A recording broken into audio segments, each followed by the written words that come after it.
Is yoga an effective activity for fat loss? If you type yoga for fat loss, you'll find hundreds, if not thousands, of videos aimed at people who want to lose fat through the practice of yoga. But popularity doesn't necessarily mean effectiveness. Yoga has its own very strong marketing. Weight loss has even a bigger one. So when we see yoga for fat loss everywhere, the question is this actually supported by physiology, or is it mostly some marketing overlap? We need to understand how fat loss actually works. For fat loss to happen, the body needs to be in a caloric deficit, which means you're spending more energy than you're actually consuming. And the main driver for the caloric deficit is the diet. For most people, nutrition is what accounts for roughly 80% of the fat loss process. The remaining part comes from exercise. And this is where yoga comes under the exercise umbrella. Now, exercise can support fat loss in two main ways. First, by increasing your energy expenditure, helping to create or deepen that caloric deficit. And second, by helping you build or at least preserve muscle mass while you're in a caloric deficit, because we do tend to lose it if we don't use it, especially when we are dieting. So the real question becomes, how well does yoga do these things? Let's start with the first one. How much of energy do you burn while practicing yoga? And to answer this question, we can use the MET formula. MET, or MET, stands for metabolic equivalent of task. And it's a way scientists estimate how much energy an activity actually costs. In simple terms, it allows us to compare how demanding different activities are. Using METs, we can estimate the energy expenditure of the activity. The formula is simple. Calories burned per hour equals the MET value multiplied by your body weight in kilograms. Let's look at the MET values for different types of yoga. For Hatha yoga, which is generally a more slow, calm style of yoga, the MET value is around 3. For more dynamic styles like Vinyasa, Ashtanga yoga, or Power yoga, for example, they are higher. These can go up around 5 METs, depending on the intensity and how continuously you're moving. So as an example, if a person who weighs 60 kilos practices yoga for 1 hour, for Hatha yoga, that comes out to roughly 180 calories per hour. For more dynamic styles like Vinyasa or Power yoga, that would be closer to 300 calories per hour.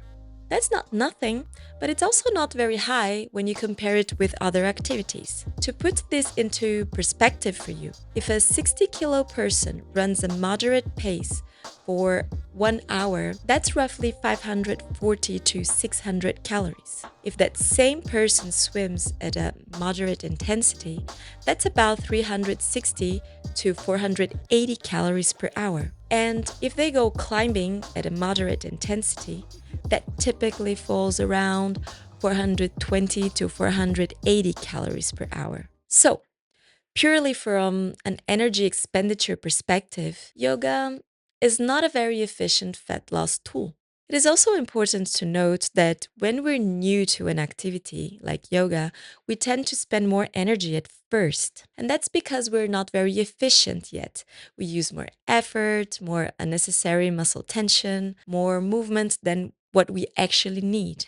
And as we get better at the practice, we become more efficient. And as the efficiency increases, the energy cost of that activity usually decreases. Okay, but what about the second mechanism, muscle mass building? Is yoga a good activity to build muscle, or at least to stimulate the muscles enough to maintain muscle mass while you're dieting? To answer that, we need to understand how muscle building actually works. Muscle growth is mainly driven by mechanical tension.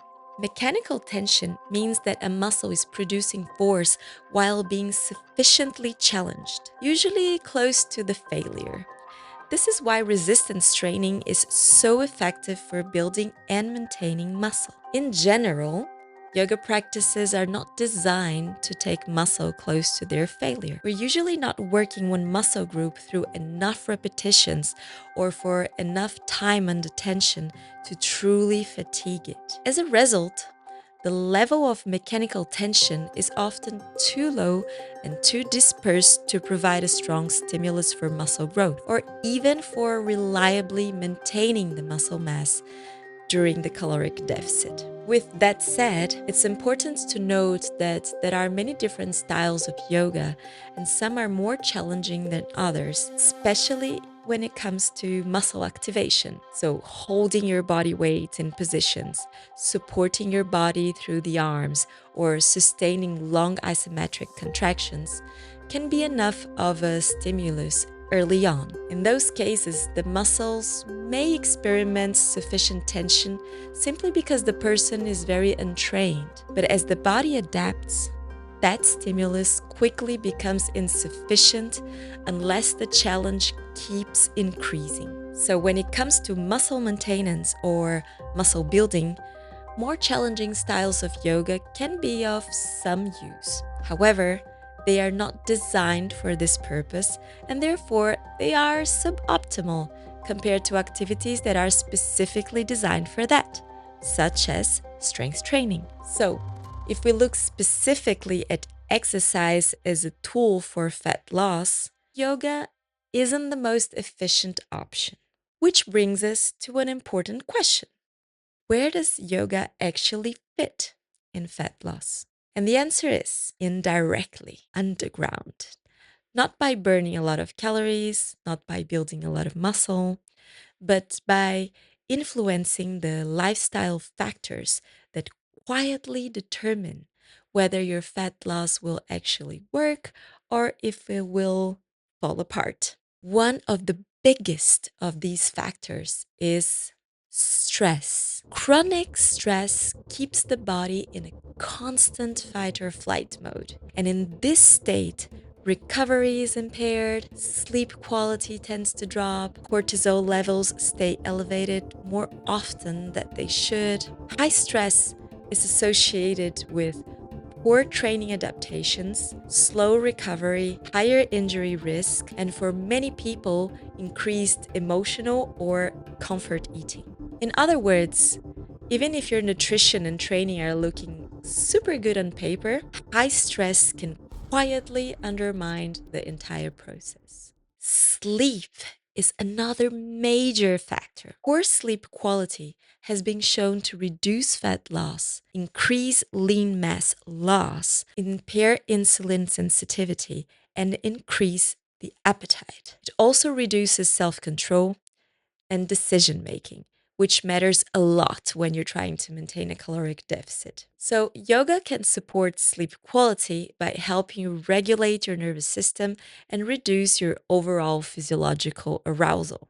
And better sleep improves recovery, training quality, and especially adherence to your nutrition. This is where things get interesting because when people talk about yoga for fat loss, they often mean a yoga that looks a little bit more like a workout, faster sequences, higher heart rate, or more like challenging postures, or sometimes just yoga in workout clothes. But if the goal is energy expenditure or muscle stimulus, those approaches will almost always be inferior to activities that are actually designed for that, like resistance training, running, or other forms of conditioning. So maybe the question isn't how can we make yoga good at fat loss, but maybe the better question is what kind of yoga actually supports fat loss most effectively? And here, the answer is almost the opposite of what people would expect at first. The yoga practice that can support fat loss most truly are often the calmest ones, the most meditative ones, the ones that down-regulate your nervous system, the one that helps you feel safe, grounded, present in your body, those that reduce restlessness and help you to sleep better, recover better, and improve the relationship that you have with your body. It is through those pathways that they make fat loss more sustainable, even though they burn very few calories. In this sense, yoga doesn't shine by trying to become something else. It shines when it stays aligned with what it actually is. I hope this video added some understanding and helped you clarify things so you can make informed choices and maybe change how and why you're practicing yoga if fat loss is one of your goals.